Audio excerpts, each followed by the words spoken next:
यततो ह्यपि कौन्तेय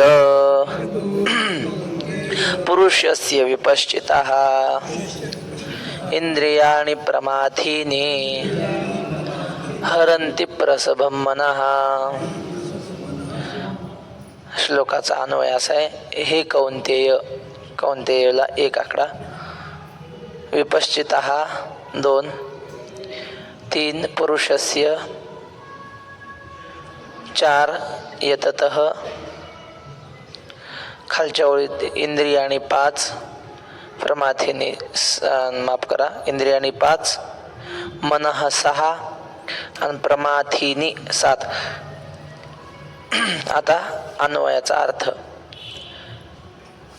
कौंतेय म्हणजे कोणते पुत्र अर्जुना, विपश्चितः म्हणजे विद्वान मेधावी पुरुष, यततः म्हणजे आपली बुद्धी स्थिर होण्यासाठी अनेक प्रकारचे प्रयत्न करतात.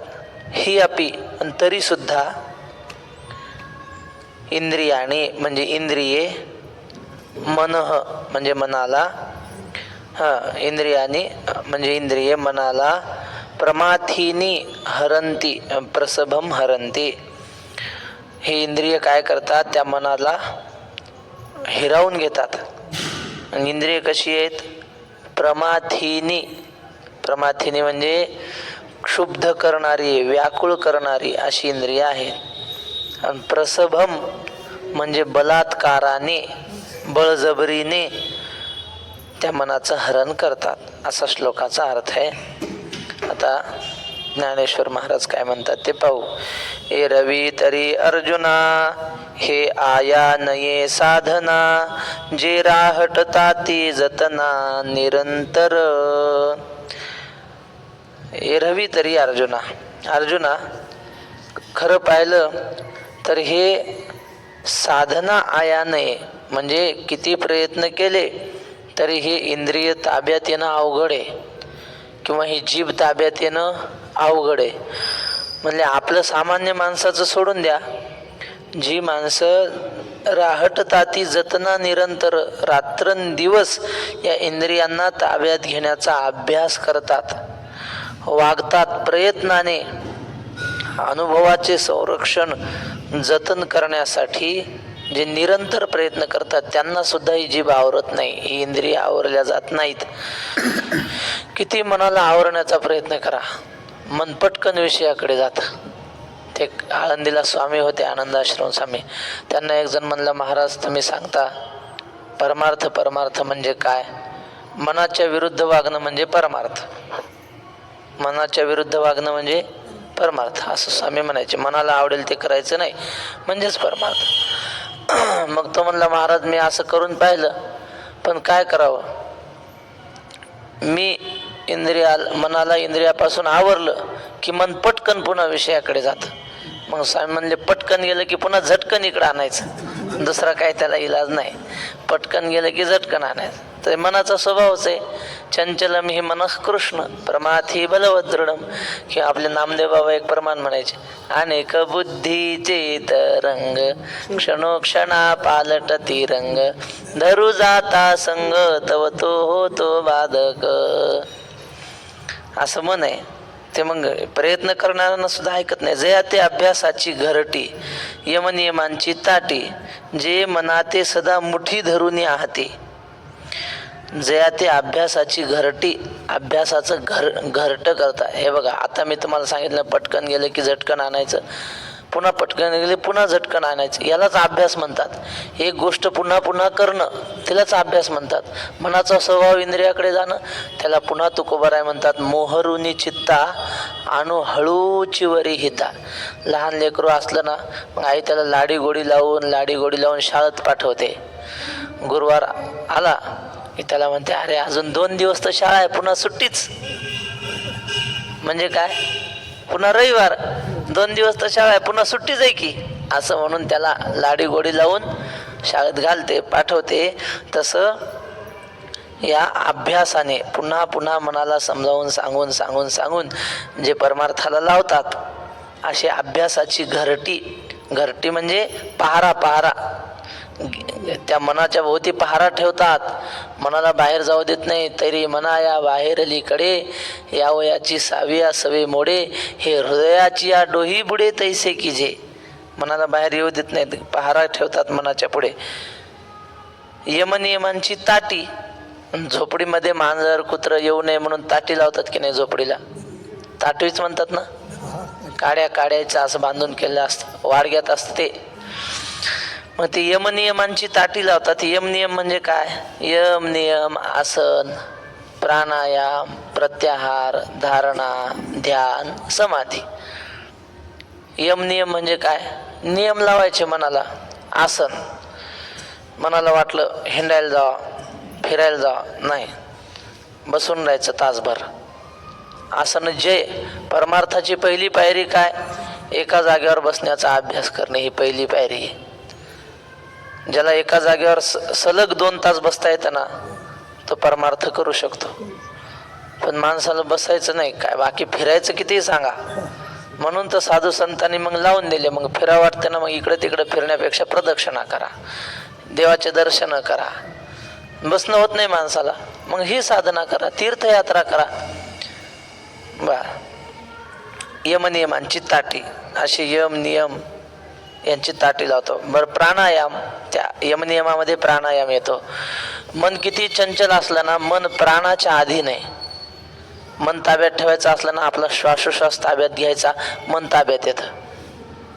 बघा तुम्ही, मन चंचल झालं, आपल्या श्वासावर लक्ष द्यायचं, मन शांत होतं. किंवा सोपं सांगायचं का, मन लय त्रास द्यायला लागलं, श्वासच बंद करायचा. कुठं जातंय मन बघा. मग मन कोणाच्या आधी नाही?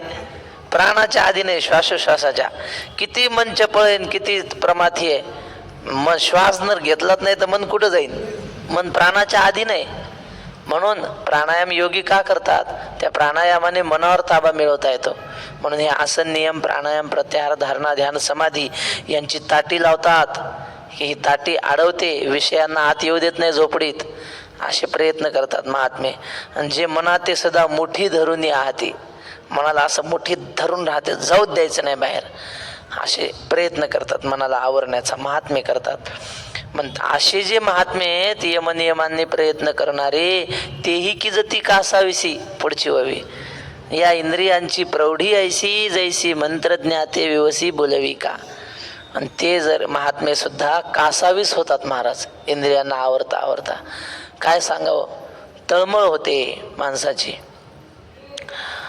जैसी मंत्रज्ञाते विवसी बोलवी का. ते मंत्रज्ञ असतात ना, भूत काढणारे वगैरे वगैरे, मग कधी कधी ते उलटा गेलटा मंत्र म्हणला की ते भूत तिथून निघतं, या मंत्र म्हणणाऱ्याच्याच अंगात दसतंय. मग आता हे भूत काढणारा माणूस भूताचा तो मालक असल्यासारखा वागत होता, पण मग आता याच्याच अंगात शिरल्यावर हेच येड्यावानी वागतंय. तसं इंद्रियांना आवरणारे हे, पण कधी कधी उलटा प्रयोग होतो, इंद्रिय त्यांना आवरतात, यांच्यावर ताबा मिळवतात. देखे विषय हे तैसे पावते वृद्धी सिद्धीचे निमिषे, मग आकळीते स्पर्शे इंद्रियांचे ने. माणूस विषयांना आवराय गेला म्हणजे परमार्थाला लागला. की काय होतं, माणूस परमार्थाला लागला, इंद्रिय आवरल्या जातात, तपश्चर्या होते, लोक मानायला लागतात, आणि मग रिद्धिसिद्धी प्राप्त होते. देव राहतो बाजूला आणि रिद्धिसिद्धी प्राप्त होते. आणि मग रिद्धिसिद्धी प्राप्त झाली की पुन्हा विषयात गुंतो. मग परमार्थ नसता केला तर काय नाही, थोडंसं आपलं छोटंसं घरदार, 2-4 मुलं बाळं वगैरे झालं असतं. पण परमार्थाला लागला तर छोटंसं घर नाही, मग मोठा आश्रम, आणि 2-4 मुलं बाळं नाही, हजारो शिष्य होतात. हा, म्हणजे छोटा संसार नाही, थोरली पिढा म्हणतात हे. असं होतं. मग रिद्धी सिद्धीच्या मिशाने आणखी विषय प्राप्त होतात, मोठा होतो. पावती रिद्धी सिद्धीची निमिषे, मग आकळीती स्पर्शे इंद्रियांच्या. पैसा संपत्ती आली की माणूस गप बसत नाही, मग एका आश्रमावर भागत नाही. म्हणजे आळंदीत एक झाला, आता पंढरपुरात, पैठणमध्ये, सगळीकडे आश्रम पाहिजे. राऊत बाबा सांगतात, एक मास्तर होता, म्हणजे एका गावात राहायचा, नोकरी करायचा, खोली भाड्यानं केली, आणि मग हातानं स्वयंपाक करायचा. मग आता 2 टायमाचा कुठं एकदा स्वयंपाक करायचा, कुठं 2-2 वेळा करत बसता. मग स्वयंपाक सकाळी 7 वाजता शाळा असायची, 5 वाजता उठायचं, स्वयंपाक करायचं, खायचं, निघून जायचं. आणि दुरडीत चपात्या ठेवायच्या झाकून.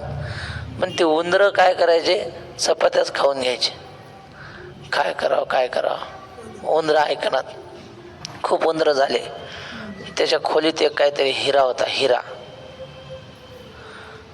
त्या एका उंदराने हिराच गिळून घेतला. आता उंदरं खूप होते खोलीत, नेमका कोणत्या उंदरानं हिरा गिळला काही समजे ना. त्याने मित्राला सांगितलं, अरे असं असं झालं. तो म्हणला काय काळजी करू नका, मी सापडून देतो. मग त्याने अंधार रात्रीच्या वेळी त्याला बाहेर काढलं, त्या मास्तरला. खोली लावून घेतली आणि मग खोली शांत झाली की उंदरं आले बाहेर.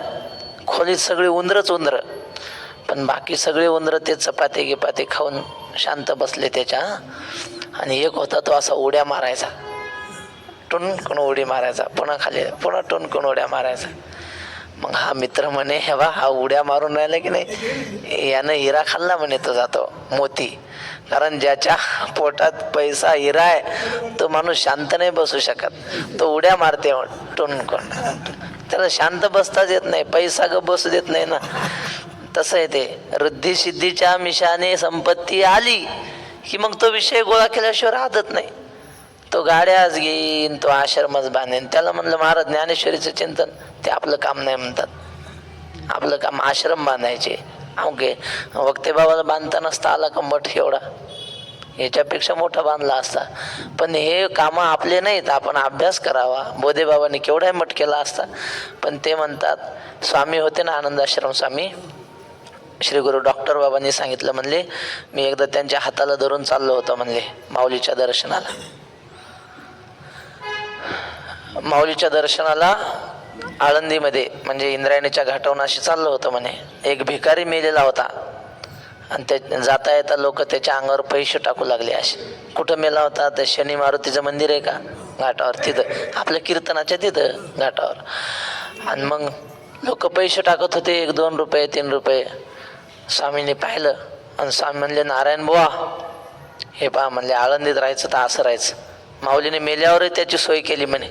आणि किती भाग्य त्याच्या पायथ्याला इंद्रायणी आहे, डोक्याकडे माऊली आहे. एवढं भाग्य त्याला मरण आलं माऊलीच्या जवळ. आळंदीत राहायचं ना, याच्यासारखं राहायचं म्हणले.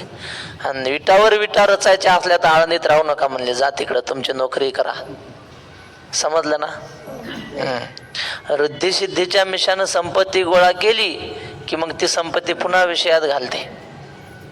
अरे देखे विषय हे तैसे पावती रिद्धी सिद्धीचे निमिषे, मग आकळीती स्पर्शी इंद्रियांचे. मग इंद्रियाच्या निमित्तानं पुन्हा त्या विषयात गुरपटून टाकतात. ती संधी मन जाये, मग अभ्यासी ठोठावले ठाये, ऐसे बळकटपणा आहे इंद्रियांचे. मग विषय आणि इंद्रिय यांच्या संधीमध्ये, यांच्या कात्रीमध्ये मन सापडतं. ती संधी मन जाये, मग अभ्यासी ठोठावले ठाये.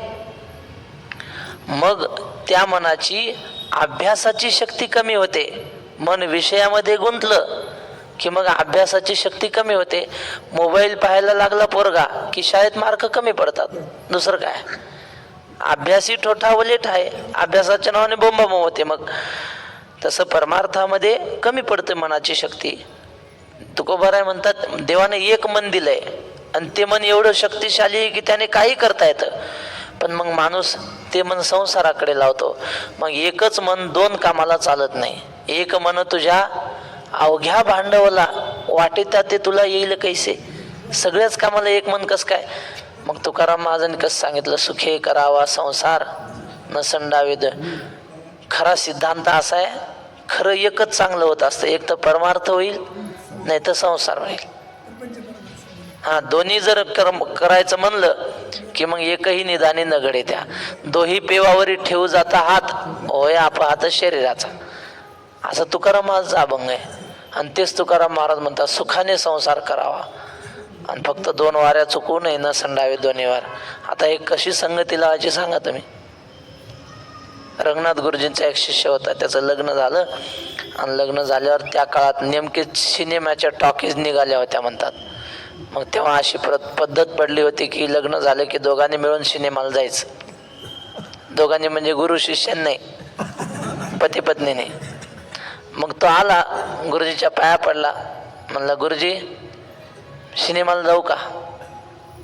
गुरुजी म्हणले, अरे एकटा कशाला जातो, तिला पण घेऊन जा की. तर म्हणला बरं बरं जातो जातो गुरुजी. तो गेला निघून. आणि दुसऱ्या विद्यार्थ्याने विचारलं, गुरुजी सिनेमाला जाणं चांगलं नसतं, तुम्ही खुशाल त्या एकटा जात होता तर दोघंही जा म्हणले, असं कसं काय म्हणले गुरुजी?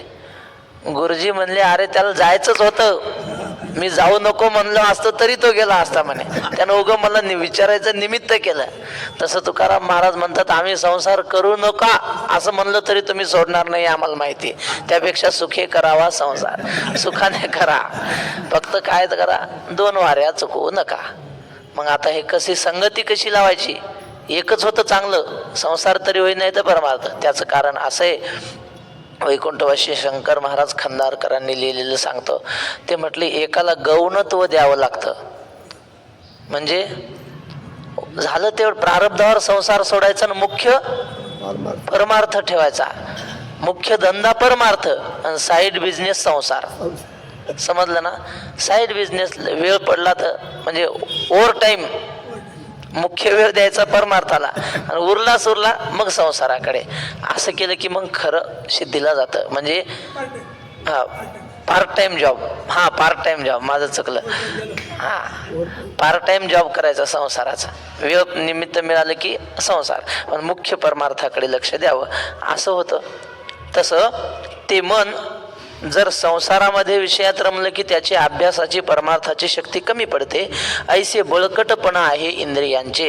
इंद्रियांचा असं बळकटपण आहे, सामर्थ्य असं अवघड आहे इंद्रियांच्या ठिकाणचं. आता पुढचा श्लोक, तानि सर्वाणि संयम्य युक्त आसीत मत्परः वशे हि यस्येन्द्रियाणि तस्य प्रज्ञा प्रतिष्ठिता.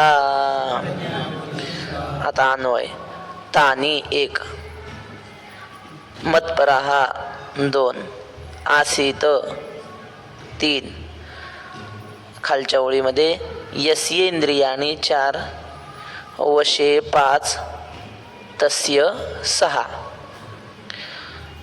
आता अर्थ, तानि सर्वाणि संयम्य युक्तः, त्या सगळ्या इंद्रियांचं संयमन करून, युक्त म्हणजे शांत झालेलं, मन शांत झालेले,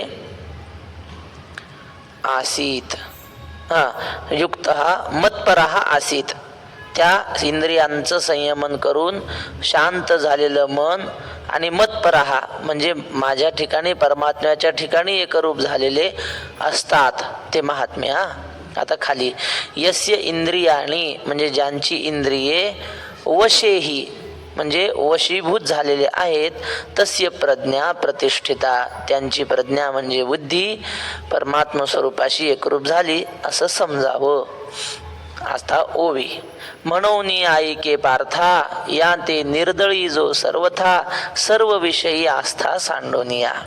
म्हणून अर्जुना ऐक, या इंद्रियांचं जो निर्दलन करतो, निर्दालन करतो म्हणजे त्याच्याकडं लक्ष देत नाही, आसक्ती सोडून देतो, मन म्हणलं हे पाहायचं नाही, त्याला सन्मान नाही द्यायचा मनाला, सर्व विषयी आस्था सांडून सर्व विषयांच्या ठिकाणी असलेली इच्छा आसक्ती सोडून देतो.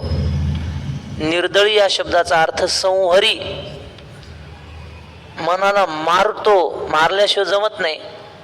ते एक सांगतात ना, शेळी होती एक, शेळीचा असा असतं पोटच भरत नाही, किती जगवा ते तोंड लावल्याशिवाय राहतच नाही कशाला, जैसे चरणे शेळी याचे असं माऊलीने म्हटलंय. का धावणे वार याचे, का चरणे शेळी याचे, वाऱ्याचं धावणं थांबत नाही, शेळीचं चरणं थांबत नाही. किती खाऊ घालत, तोंड लावून दगडाला लावेन, कागद तोंडात घालेन, काहीतरी करीन.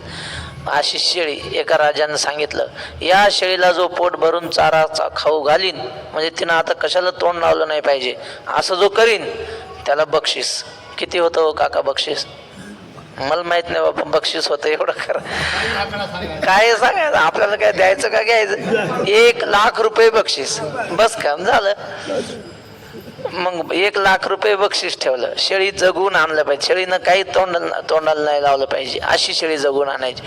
लोक म्हणायचे, का 1,00,000 रुपये मिळाल्यावर काय एका सालाची कमाई शेळ्या वळवणाऱ्या माणसाची. तो म्हणलाय बा मी आणतो. त्यानं दुसरं काहीच केलं नाही, झोपलाच नाही. रात्रभर शेळी चारली आणि दिवसभरही चारली. किती खाऊन खाऊन काय किती पाणी पाजायत नाही, खाऊच घालायची नुसती. आणि मग आणली राजाच्या पुढं. हे टम पोट झालं शेळीच. राजाच्या पुढं आणली. राजाने धरली शेवरी पुढं. शेवरी बाबळीचा फाटा असा धरला.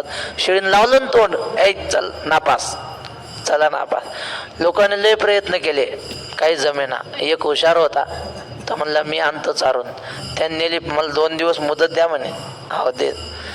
राजाला वाटलं हा 2 दिवस खाऊ घालीन. त्यानं खाऊनही घातलं. शेळी पुढं असं धरायचं फाटा. तोंड लावलं की सपकन फटका द्यायचा तोंडावर. पुन्हा फाटा धरायचा. शेळीनं तोंड पुढं केलं की सपकन फटका द्यायचा. 2 दिवस हाच कार्यक्रम. आणि 2 दिवसानंतर मग शेळीच्या आवडीचा असं फाटा जरी धरला पुढं, शेळी तोंड वर करत नाही. तिला माहित आहे तोंड वर केली की तोंडावर फटका बसते. राजासमोर आणली त्यानं शेळी. महाराज, शेळी जगून आणली. जगून शेळीचं पोट तर असं गेलं खपाट्या. जगून आणली. तो म्हणे खाऊ घालून तपा. राजाने फाटा धरला तर शेळी तोंड वर करेना. जिंकले ना 1 लाख रुपये. खाऊ घालून का मारून? मारून.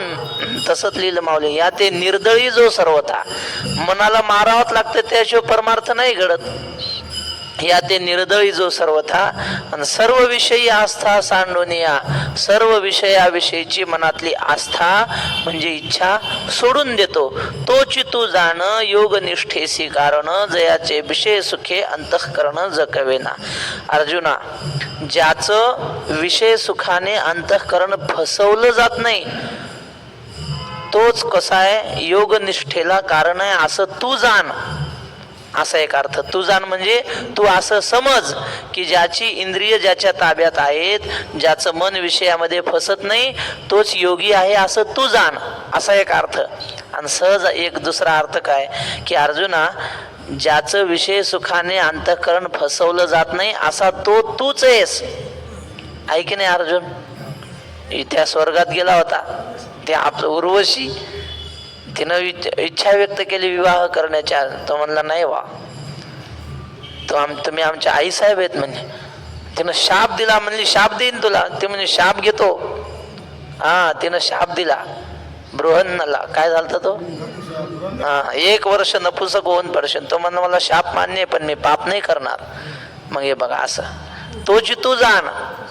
विषयापासून आवरणारा तो तूच आहेस असं जाण. असा दुसरा अर्थ. आणि मग असा जो असेल तो योगनिष्ठेशी कारण म्हणजे योगाचे अनुष्ठान करण्याचा अधिकारी तू आहेस. जो आत्मबोध युक्त होऊन असे सततू, जो माते हृदया तू विसंबेना. मग असा इंद्रियांना ज्याने आवरलं तो आत्मबोधाला प्राप्त करून घेतो आणि आत्मबोधाने युक्त सतत होऊन राहतो. जो माते हृदयांतु विसंबेना. आणि परमात्म्याला हृदयामध्ये आहे परमात्मा असे त्याला कधी विसर पडत नाही परमात्म्याचा. आपल्या अभंगातेनं माऊलींच्या आळंदीजवळ माऊलीची परतीची वारी गेली. आळंदीजवळ आली की मग वारकरी अभंग म्हणतात. उंच पताका झळकती, टाळ मृदंग वाजती, आनंदे प्रेमे गरजती, भद्र जाती विठ्ठलाचे आले हरीचे विनट. त्या अभंगामध्ये मधलं कडवं एक. सतत कृष्णमूर्ती सावळी, खेळे हृदय कमळी, शांती क्षमा तया जवळी, जीवे भावे अनुसरल्या. तेच सांगतात माते हृदयांतु विसंबेना. सतत त्यांच्या अंतःकरणामध्ये देवाचं ध्यान चालू असतं. एरवी बाय किंवा जनाबाईचा अभंग आहे. हृदय बंदी खाना केला, अनाथ विठ्ठल कोंडेला, धन्य त्याची माता धन्य त्याचा पिता, साठविला दाता त्रैलोक्याचा. पुन्हा आपलं तुकोबऱ्यांचा अभंग आहे. साठविला हरी जे हृदय मंदिरे. बा त्यांची सरली आहे जरा. असं ज्यांनी अंतःकरणामध्ये सतत देवाचं ध्यान चालू असतं. किंवा आता काल राधाष्टमी झाली ना, ते राधिकेला गरम दूध पाजलं द्वेषापोटी रुक्मिणीनं. आणि ते गरम दूध पाजल्यामुळं श्रीकृष्णाच्या पायाला फोड आले. का? कारण देवाने सांगितलं रुक्मिणी अगं त्या राधेच्या हृदयामध्ये माझे पावलं आहेत आणि तिला पाजलं ना माझे पावलं भाजले. याला म्हणतात माते हृदयातू विसंबिना एरवी बाह्य विषय तरी नाही, परी मानसी जरी होईल काही, तरी साध्यन तुची पाही संसारू असे. वरच्या ओळीत विसंबेना शब्द आहे. विसंबेना म्हणजे काय हो? विसरत नाही देवाला सतत. आपल्याला समजा जेवण भेटलं चांगलं, आपण काय म्हणतो, आज आपलं भाग्य चांगलं आहे, आपल्याला जेवण चांगलं मिळालं, भाग्याचा उदय. पण भक्त काय म्हणतो, नाही मला देवानं जेवण दिलंय. प्रत्येक क्षणी देवाची आठवण. कधी कधी असं होतं, आपल्याला इच्छा होते आज गुलाबजामुन पाहिजे, व आज लय दिवस झाले खाल्ले नाही, आणि नेमके त्या दिवशी माधुकरीला गुलाबजामुनच येतात. मग आपण म्हणतो योगायोग. भक्त योगायोग म्हणत नाही, माझ्या देवानं इच्छा पूर्ण केली म्हणतो. बऱ्याच वेळा असं होतं, आता हे इकडं सकाळी आम्ही दुसरीकडे पाठाला जातो, खनपटे माऊलीकडे, म्हणून इकडं राऊत बाबाकडे येणं होत नाही. मागच्या वर्षी यायचो, पण ते सकाळचा पाठ उरकून पळत पळत यावं लागायचं. आणि तिथं बसलं खाली येऊन, तिथं गरमी होते खूप खाली. मग असं एकदा आलो, सगळं शर्ट भिजलं घामाने पळत पळत आल्यामुळं, आणि एवढी गरमी व्हायला लागली. बाबा बसले, आता बाबा पुढं तर असं वारं हे करता येत नाही. एक आजी उठली आणि बरोबर माझ्या डोक्यावरच पंख्याचं बटन दाबलं. बरं ते माझ्यासाठी नाही, काय देवानं बुद्धी दिली काय माहिती. मग आता हा योगायोग आहे की देवाने काळजी केली? हे भक्त असा प्रत्येक प्रसंगाला देवाची आठवण करतो, हे देवानं माझ्यासाठी केलं. कधी कधी अंगावर येता येता गाडी अशी कट मारून जाते, देवानं वाचवलं म्हणतो. हा योगायोग नाही, देव काळजी घेतो. पावला पावली देवाचं स्मरण करतो.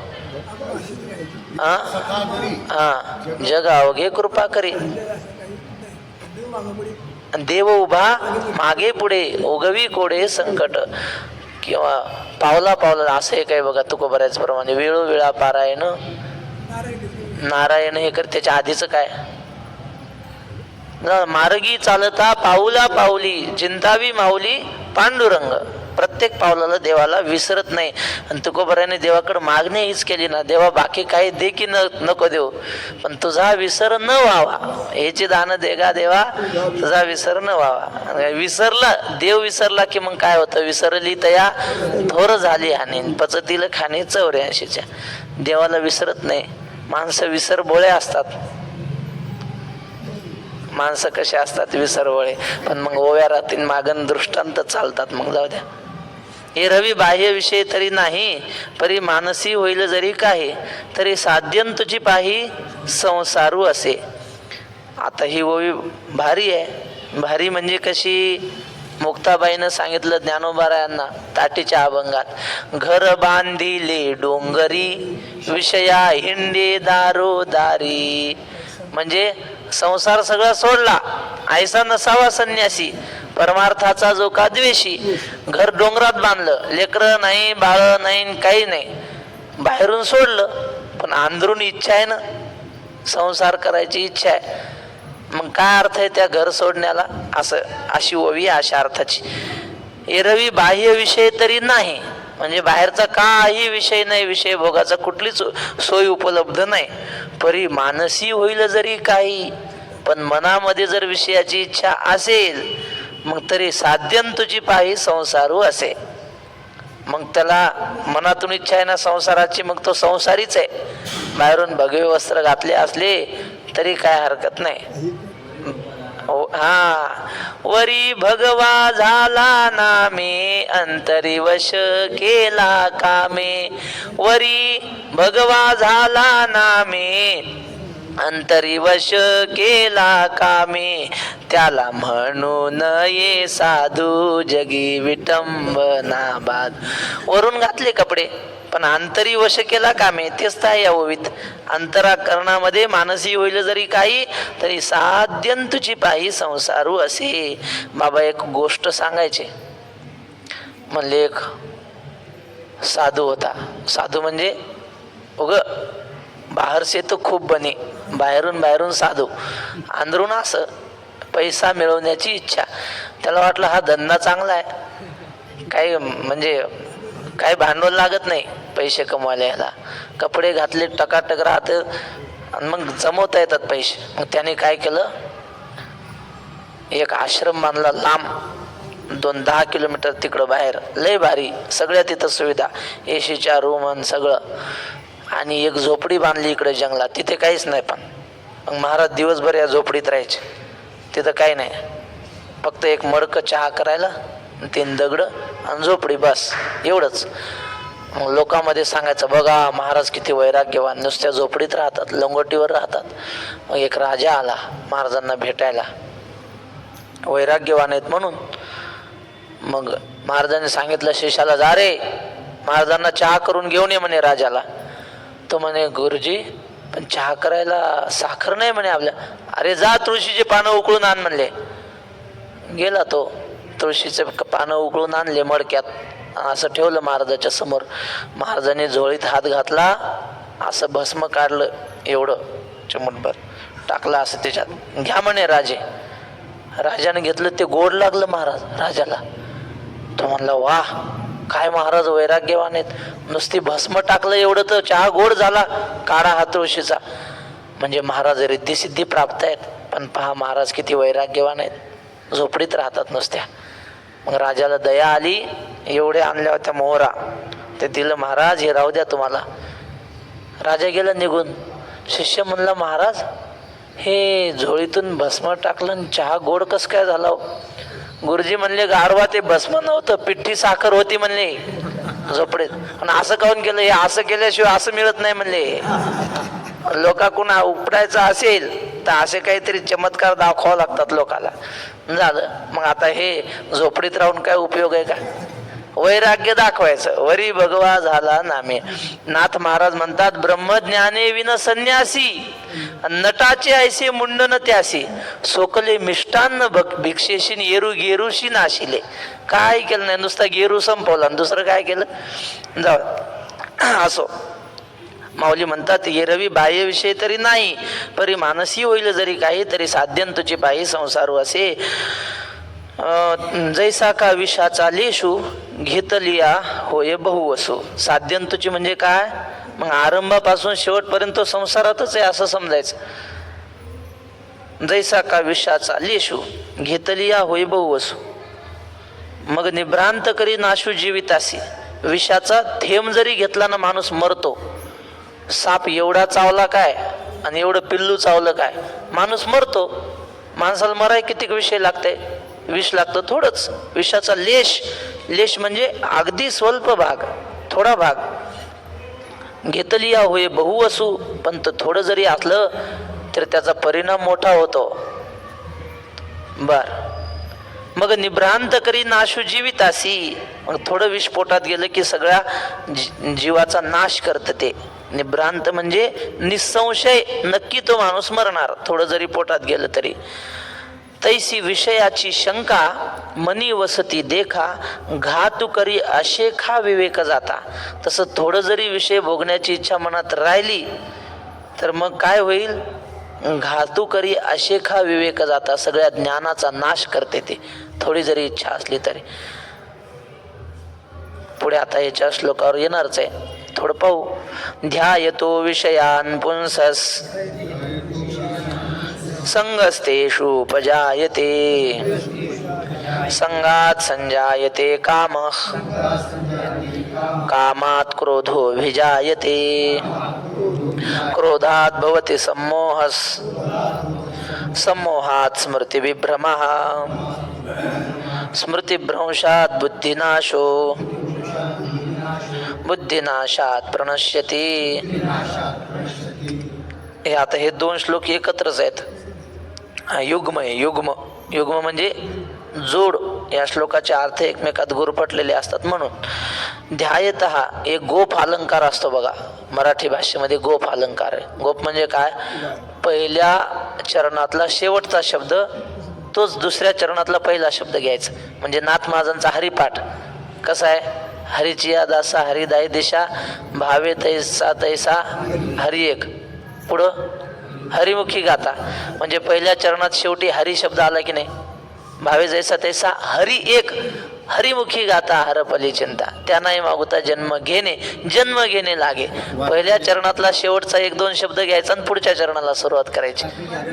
हा, साखळी बाळक्रीडा तुकोबर यांची संपूर्ण अशीच आहे. देवा आदी देवा जगत्रय जीवा परियसी केशवा विनंती माझी वाणे तुझे वर्णे गुणना मायसे दे प्रेम काही का कळा तुझ पाशी आमोचे जीवन उचित करून दे आम्हा विष्णू दासा तुझाची आधार. असं आहे. तेवढंच पाठ आहे मला, पुढचं नाही. तुम्हाला वाटतं सगळंच पाठ आहे काय? आपलं खरं सांगाल काय गोरे का हो काका?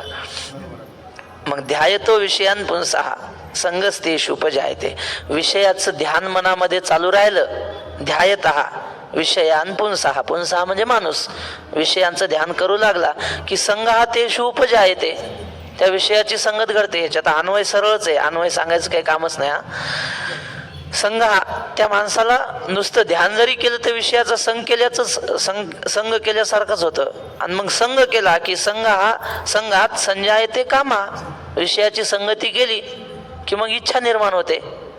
कामा म्हणजे इच्छा, आणि काम निर्माण झाला की कामात क्रोधोभिजायते, मनामध्ये विषय मिळवण्याची इच्छा झाली आणि मग विषय मिळाला नाही की क्रोध उत्पन्न होतो, मिळाला की लोभ उत्पन्न होतो, नाही मिळाला की क्रोध उत्पन्न होतो, मिळाला की लोभ, नाही मिळाला की झालं. तेच सांगतात कामात क्रोधोभिजायते क्रोधात भवती सम्मोहा. क्रोध आला की माणूस वेड्यासारखा होतो, काही समजत नाही. शहाणा माणूस सुद्धा वेड्यासारखा वागतो.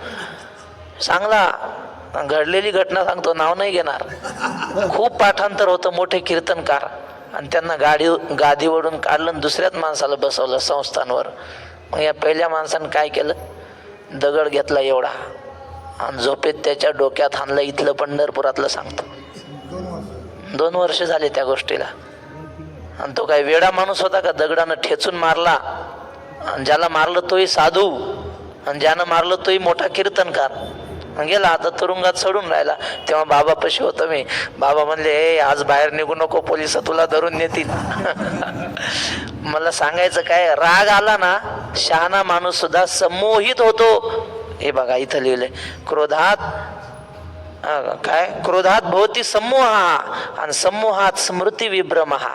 सम्मोह झाला की बुद्धी भ्रष्ट होते, आणि स्मृती भ्रंशात बुद्धी नाशो. ते शास्त्र गुरुपासून ऐकलेली स्मृती म्हणजे ज्ञान ऐकलेलं असतं की नाही, असं वागावं असं वागू नये, ही स्मृती शास्त्रापासून गुरुपासून ऐकलेली स्मृती भ्रंश होते. आणि मग स्मृती भ्रंशात बुद्धी नाशो.